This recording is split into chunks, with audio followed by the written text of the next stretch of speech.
जोरदार पावसासह काही ठिकाणी गारपीट होण्याची देखील शक्यता आहे। मध्य महाराष्ट्र, मराठवाडा, विदर्भात पुढील 4 दिवस जोरदार पावसाचा अंदाज आहे। राज्यातील थंडी आता कमी झाली आहे। येत्या काही दिवसात तापमानात 2 ते 4 अंश सेल्सिअसनं वाढ होण्याची शक्यता आहे। पुढील 4 दिवस डिसेंबरला हवामान विभागानं काही जिल्ह्यांना पावसाचा अलर्ट देखील दिलेला आहे। आता रब्बी हंगाम आहे, पीक अनेक ठिकाणी आलेले, त्यामुळे पावसाचा धोका शेतकऱ्यांसाठी असणार आहे। 26 तारीख आणि 27 तारखेला या 2 दिवसात राज्यामध्ये मेघगर्जनेसह पावसाची शक्यता वर्तवली। काही ठिकाणी तो हलका पाऊस असेल। 26 तारखेला बऱ्याच अंशी तो उत्तर मध्य महाराष्ट्र म्हणजे नंदुरबार, धुळे, नाशिक या सर्व भागामध्ये असण्याची शक्यता आहे।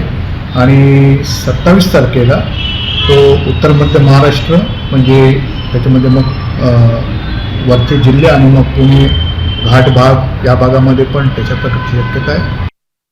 बघा 16 जिल्ह्यांना पावसाचा इशारा, आपण वेधशाळेनं काय इशारा दिला आपण पाहूया ग्राफिकच्या माध्यमातून। बघा 26 डिसेंबरला धुळे, नंदुरबार, जळगाव म्हणजे खानदेशमधल्या 3 जिल्ह्यांमध्ये पाऊस पडू शकतो, म्हणजे उद्या। त्यानंतर नाशिक, संभाजीनगरमध्ये देखील वेधशाळेने पावसाचा इशारा दिलाय। 27 डिसेंबरला धुळे, नंदुरबार, जळगावमध्ये पाऊस पडू शकतो। नाशिक, नगर, पुणे, संभाजीनगर या जिल्ह्यांना देखील पावसाचा अलर्ट वेधशाळेनं दिलाय। जालना, परभणी, बीड, अकोल्यामध्ये देखील पाऊस पडू शकतो असा हवामान खात्याचा इशारा आहे। म्हणजेच काय तर उत्तर महाराष्ट्र, मराठवाडा, विदर्भात देखील पावसाचा इशारा आहे। बघा अमरावती, बुलढाणा, वर्धा, वाशिम, विदर्भातल्या अनेक जिल्ह्यांमध्ये पावसाचा इशारा आहे। 28 डिसेंबरला जळगाव, नाशिक, नगरमध्ये पाऊस पडू शकतो। संभाजीनगर, जालना, बीड, अमरावतीमध्ये देखील पावसाचा अलर्ट हवामान खात्याने दिलाय। त्याशिवाय गोंदिया, नागपूर या विदर्भातल्या जिल्ह्यांमध्ये देखील पावसाचा अंदाज आहे। पुढच्या बातमीकडे, बातम्या पुण्यातून। पुणे जिल्ह्यातील 3 दिवस पावसाचा इशारा आहे। राज्यात पुन्हा एकदा थंडीचा कडाका कमी झाला आहे आणि ढगाळ वातावरण निर्माण झालेलं आहे। बघा पुण्यात 3 दिवस पावसाचा इशारा हवामान खात्यानं दिलेला आहे। गेल्या 2 ते 3 दिवसांपासून पुणे शहरासह पिंपरी चिंचवड आणि संपूर्ण जिल्ह्यामध्ये ढगाळ वातावरण निर्माण झालंय। पुणे शहरासह जिल्ह्यामध्ये किमान तापमान वाढलंय, मात्र दिवसभर हवेत गारवा जाणवतोय, त्यामुळे थंडी जाणवते। दरम्यान पुणे जिल्ह्यात गुरुवार ते शुक्रवार या दिवसांमध्ये पावसाचा इशारा हवामान विभागानं वर्तवलेला आहे। बंगालच्या उपसागरात कमी दाबाचा पट्टा तयार झाला आणि त्यामुळेच तिकडून संपूर्ण जिल्ह्यात ढगाळ वातावरण निर्माण झालेलं आहे। उत्तर भारतातून थंड हवा येत असल्यामुळे थंडी आणि पाऊस असं वातावरण राहणार आहे। पावसासंदर्भातल्या काही बातम्या आपण पाहिल्या। आता बातमी एक धक्कादायक कल्याणमधून। कल्याणमध्ये अल्पवयीन मुलीचं अपहरण करून तिची निर्घृण हत्या करण्यात आली होती। हत्या करण्याआधी या अल्पवयीन मुलीवर लैंगिक अत्याचार करण्यात आले होते। या प्रकरणी आता पोलिसांनी नराधम विशाल गवळीला आणि त्याच्या 3ऱ्या पत्नीला बेड्या ठोकल्या। 2 दिवसांची पोलीस कोठडी या आरोपींना सुनावण्यात आलेली आहे। मुख्य आरोपी विशाल गवळी आपल्या बायकोच्या गावी लपून बसला होता। शेगाव परिसरातील गाव आहे। आरोपीच्या पत्नीनंच मुलीच्या मृतदेहाची विल्हेवाट लावण्यासाठी मदत केली होती। तर मुलीला घेऊन जाणाऱ्या रिक्षा चालकाला देखील आता पोलिसांनी बेड्या ठोकलेल्या आहेत। विशाल गवळीला फासावर लटकवण्याची मागणी आता कल्याणच्या नागरिकांनी केलेली आहे। या नराधमाला त्याच्या स्वतःच्या बायकोची साथ होती।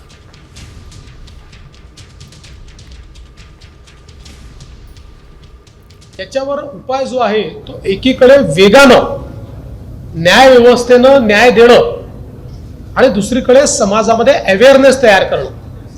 कारण आपण बघितलं असेल तर अत्याचाराच्या घटनांपैकी 95% घटना नातेवाईक किंवा ओळखीच्या लोकांकडनं होतात। आमचाही प्रयत्न असेल की ही केस फास्ट ट्रॅक कोर्टात चालावी आणि कठोरात कठोर शिक्षा मिळावी। बघा मुख्यमंत्र्यांनी अगदी स्पष्ट केलंय की ही केस फास्ट ट्रॅक कोर्टात चालेल। दरम्यान हे आपण जे दृश्य बघतोय बघा, चिमुरडीची हत्या केल्यानंतर संबंधित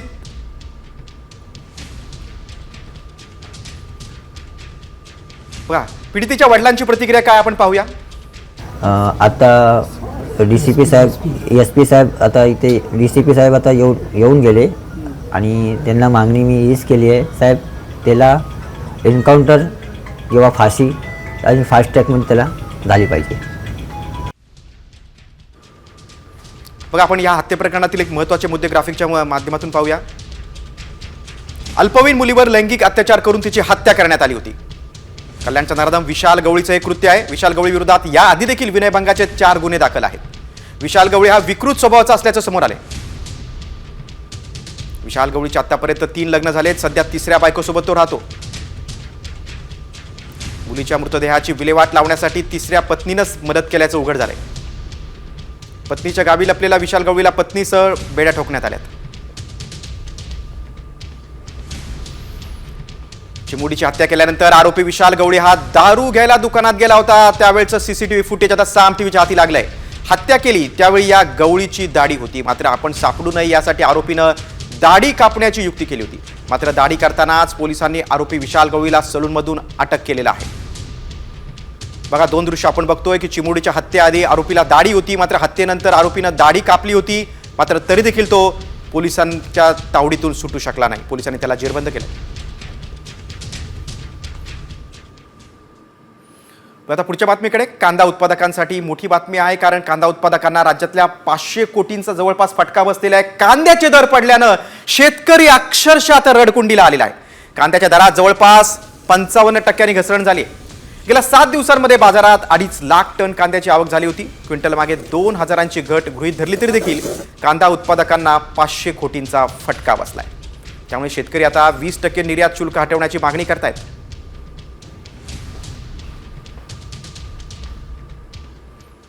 नाशिक जिल्ह्याकडे कांदा उत्पादक शेतकरी आता दुहेरी संकटात सापडले, कारण एकीकडे पडलेला बाजारभाव आहे तर दुसरीकडे वातावरणातील बदलामुळे कांदा शेतातच सडण्यास सुरुवात झालेली आहे. त्यामुळे बळीराजा चिंतित आहे.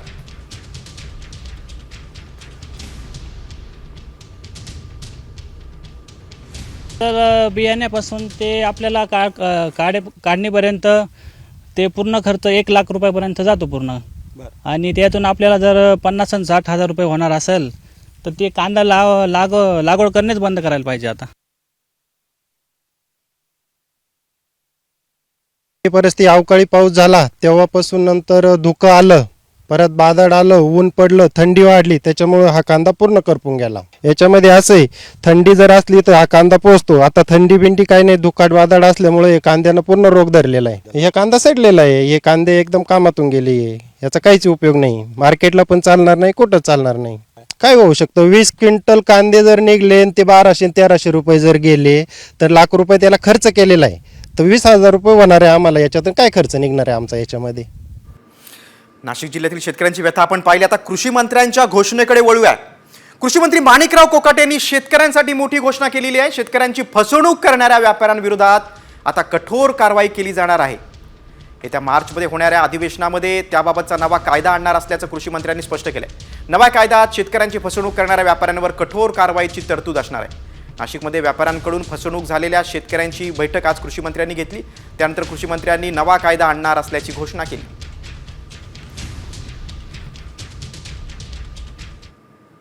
अशा ठिकाणी जर पीक विमा काढला असेल, अशा लोकांनी पैसे घेतले असतील तर त्यांच्यावरती आम्ही कारवाई 100% करणार. कारण अशा केसेस काही निदर्शनास आलेल्या आहेत आणि त्यामध्ये माननीय मुख्यमंत्र्यांनी हाऊसमध्ये घोषणा केलेली आहे की कोणालाही पाठीशी घातलं जाणार नाही. आमच्याकडनं कुठल्याही विमा अधिकाऱ्याला, एजंटला किंवा कोणत्याही कंपनीला आम्ही पाठीशी घालणार नाही. हे तुम्हाला मी ठोसपणे सांगतो. शक्य झालं तर मी मार्चच्या अधिवेशनाचा कायदा आणण्याचा विचार आहे मला. आता पुढच्या बातमीकडे. बातमी आता लाडकी बहीण योजनेसंदर्भातील. या योजनेमध्ये आता महिलांच्या खात्यात पैसे जमा व्हायला सुरुवात झालेली आहे. 6वा हप्ता जमा होतोय. 1500 रुपयांचा हप्ता जमा झाल्याचा मेसेज आता लाडकींना आलेला आहे. राज्यात 60 लाखांपेक्षा जास्त लाडक्या बहिणींच्या खात्यात पैसे जमा व्हायला सुरुवात झाली आहे. त्यामुळे या बहिणीने आता आनंद व्यक्त केलेला आहे. या लाडक्या बहिणींचा वर्षाचा शेवट आता गोड झालेला असं आपण म्हणू शकतो. लाडकींच्या खात्यात पैसे जमा व्हायला सुरुवात झालेली आहे. मुख्यमंत्र्यांनी अधिवेशनात आश्वासन दिलं होतं. गेल्या 2 महिन्यापासून आम्ही वाट बघत होतो लाडकी बहीण योजनेचे आम्हाला पैसे येतील. सरकारने 2100 देण्याचे सांगितलेले होते, पण आता आम्हाला टेक्स्ट मेसेज आला 1500 रुपयांचा, तरी आम्ही खुश आहोत. आता पुढच्या बातमीकडे. राज्यात आता दारू विक्रीच्या परवान्यांमध्ये वाढ होण्याची शक्यता आहे, कारण मद्य विक्रीचे परवाने नव्यानं देण्यासाठी सुरू करण्याचा प्रस्ताव आता अधिकाऱ्यांनी उत्पादन शुल्क मंत्री अजित पवारांसमोर मांडलेला आहे. बिअर शॉपीमध्ये वाईन विक्रीला परवानगी द्यावी. 1972 पासून विदेशी मद्य विक्रीचे परवाने दिले नाहीत, ते द्यावेत असा प्रस्ताव या संबंधित अधिकाऱ्यांनी दिलेला आहे. आता या प्रस्तावावर अर्थमंत्री काय निर्णय घेतात याबाबत उत्सुकता आहे. महसूल वाढवण्याचा उद्देश यामागे आहे. दरम्यान या निर्णयावरून आता विरोधकांनी टीका केलेली आहे. 1500 रुपये देण्यासाठी बहिणीच्या नवऱ्या आणि भावांना दारुडे करणार आहेत असा घणाघात खासदार संजय राऊतांनी महायुती सरकारवर केलाय. महसूल वाढीसाठी दारूच्या दुकानांचे परवाने वाढवणं गरजेचं आहे असं उपमुख्यमंत्री अजित पवार म्हणाले होते. त्यावरून आता संजय राऊतांनी महायुती सरकारला खडे बोल सुनावलेत. लाडक्या बहिणींना 1,500 रुपये देण्यासाठी ते लाडक्या बहिणींचे भाऊ आणि नवरे यांना दारुडे करणार आहेत. दारुप्या 1500 रुपयासाठी संपूर्ण महाराष्ट्र दारुडा करण्याचं त्यांचं जर योजना असेल तर ती अत्यंत गंभीर आहे. दारूचं दुकानं वाढवणार, त्यानंतर मी ऐकले की ड्राय डे कमी करणार. लाडक्या बहिणींना 1500 देण्यासाठी घराघरात दारू पोचवा असे एक नवीन विजन यांचं दिसत आहे. म्हणजे बहिणींना 1500 रुपये द्यायचे आणि त्या बदल्यात बहिणींच्या घरामध्ये बेवडे दारुडे निर्माण करायचे. आता वळूया आपण 31च्या सेलिब्रेशनच्या काही नियमांकडे. नाताळ आणि नवीन वर्षाचं सेलिब्रेशन यंदा जोरात होणार आहे. आज आणि 31 डिसेंबरला रात्री 1 वाजेपर्यंत मद्य विक्री तर पहाटे 5 वाजेपर्यंत पार्टी सुरू राहणार आहे.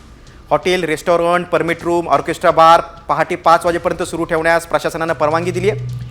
मुंबई, नवी मुंबई, पुणे, ठाणे आणि नागपूरमध्ये ही मुभा आहे. गृह विभागाकडून या संदर्भातला आता आदेश देखील जारी करण्यात आलेला आहे.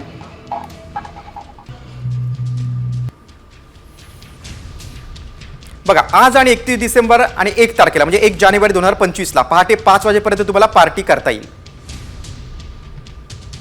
आज आणि 31 डिसेंबर तसंच 1 जानेवारी 2025ला पहाटे 5 वाजेपर्यंत मद्य विक्री देखील सुरू राहणार आहे. वाईन शॉप मध्यरात्री 1 वाजेपर्यंत तर बियर बार पहाटे 5 वाजेपर्यंत सुरू राहतील. Hotel, restaurant, permit room, orchestra bar देखील पहाटे 5 वाजेपर्यंत सुरू राहणार आहे. आउटडोअर कार्यक्रमासाठी मात्र रात्री 12 वाजेपर्यंतच परवानगी असणार आहे. कुठल्या शहरांसाठी हा आदेश आहे तर मुंबई, नवी मुंबई, पुणे, ठाणे आणि नागपूरसाठी हा आदेश आहे. आता पुढच्या बातमीकडे. बीड जिल्ह्यामध्ये कुणाचाही दादागिरी चालू देणार नाही असा इशारा मुख्यमंत्री देवेंद्र फडणवीस यांनी दिलेला आहे. बीडच्या मस्साजोगचे सरपंच संतोष देशमुख यांच्या हत्येनंतर बीडमधलं राजकीय वातावरण तापलंय. त्या पार्श्वभूमीवर फडणवीसांनी हा सगळा इशारा दिलेला आहे. तसंच विरोधकांनी बीड आणि परभणीत जावं, मात्र तिथे जाऊन राजकारण करत पर्यटन करू नये असा टोला देखील मुख्यमंत्र्यांनी लगावलाय. मी स्वतः उपमुख्यमंत्री अजितदादा पवार यांना विनंती केली आणि अजितदादा पवार स्वतः त्या ठिकाणी गेले. आमचे सगळे मंत्री देखील त्या ठिकाणी गेले. घटना महत्त्वाच्या होत्या म्हणूनच त्या ठिकाणी गेले की गेल्या काही दिवसात तिथे घडलेल्या घटना या गंभीरच आहेत आणि आम्ही त्या गंभीरतेने घेतलेल्या आहेत आणि अशा प्रकारच्या गुन्हेगारांवर जरब ही बसवल्याशिवाय आम्ही थांबणार नाही. मी कालही सांगितलं, आजही सांगतो, बीड जिल्ह्यामध्ये कोणाची दादागिरी चालू देणार नाही. मुख्यमंत्र्यांनी काय इशारा दिला आपण पाहिला. पुढची बातमी देखील बीडमधूनच मोर्चा संदर्भात. बीडमधील सरपंच हत्या प्रकरणी आता 28 तारखेला बीडमध्ये एक मोर्चा काढला जाणार आहे. हा सर्वपक्षीय मोर्चा असणार आहे आणि या मोर्चात ज्येष्ठ नेते शरद पवार देखील सहभागी होणार आहेत. शनिवारी बीडमध्ये सर्व पक्षांचा मोर्चा आहे. शरद पवारांसह आमदार जितेंद्र आव्हाड देखील या मोर्चात सहभागी होणार आहेत.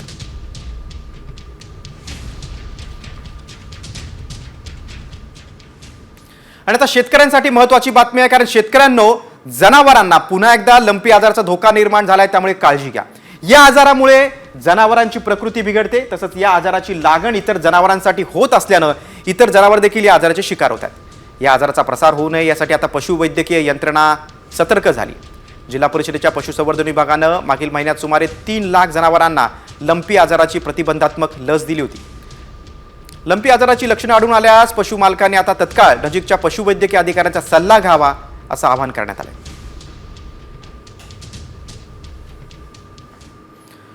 पुढच्या बातमीकडे. बातमी अटल बोगद्या संदर्भातील.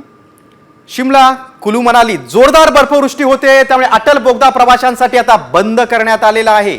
गेल्या काही दिवसात मोठ्या प्रमाणात इथं हिमवृष्टी होते, त्यामुळे रस्ते निसरडे झालेत. कालच अटल बोगद्यामध्ये अगदी 1000 पेक्षा जास्त गाड्या अडकून पडल्या होत्या. सोमवारी रात्रीपर्यंत या सर्व गाड्या बाहेर काढून आता 8000 पर्यटकांची सुटका करण्यात आली. मात्र आता खबरदारीचा उपाय म्हणून पुढचा आदेश येईपर्यंत अटल बोगदा हा प्रवाशांसाठी बंद राहणार आहे. कुलू मनालीला येणारे पर्यटक आता सोलांग नालापर्यंतच प्रवास करू शकतात. शिमला, कुलू मनालीमध्ये अशा शहरांमध्ये आता लांब ट्रॅफिक आपल्याला पाहायला मिळते. वाहतूक विस्कळीत झालेली आहे. बर्फामुळे रस्ते निसरडे झालेत, जे गाड्यांसाठी खूप धोकादायक ठरते. गाड्या घसरून झालेल्या अपघातात आतापर्यंत 4 मृत्यू झाला आहे. त्यामुळे हिमाचल प्रदेशमध्ये 223 रस्ते तसंच 3 राष्ट्रीय महामार्ग बंद करण्यात आले. शिमला मनालीमध्ये तापमान शून्याच्या खाली गेलेले आहे. बर्फवृष्टी होते. पर्यटक हा सगळा आनंद लुटण्यासाठी तिथे येत आहेत. मात्र काही समस्या देखील मनालीमध्ये निर्माण झाल्या.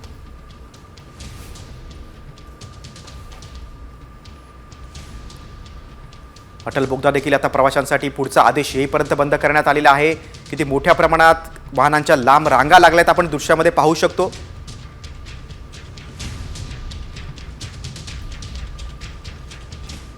दुसरीकडे जम्मू काश्मीरच्या डोडा जिल्ह्यामध्ये देखील मोठ्या प्रमाणात बर्फवृष्टी झालेली आहे. दरम्यान या बर्फवृष्टीचा पर्यटक अगदी मनमुराद आनंद घेताना दिसतात. बघा दृश्यांमधून भारताच्या नंदनवनमध्ये काय चित्र आहे.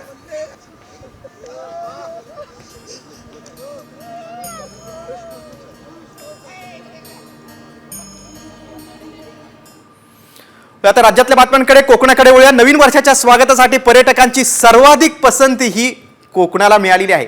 रत्नागिरीच्या गणपतीपुळ्यामध्ये पर्यटकांची मोठी गर्दी झालेली आहे. हजारो पर्यटक आता तिथे येत आहेत. सगळा हा समुद्र किनारा पर्यटकांनी फुलवून गेलेला आहे. गणपतीपुळ्याला समुद्र किनारा तर आहेच, मात्र प्रसिद्ध असं गणपतीचं मंदिर देखील आहे. ते पाहण्यासाठी देखील आवर्जून भाविक देखील येत असतात आणि पर्यटक देखील येत असतात.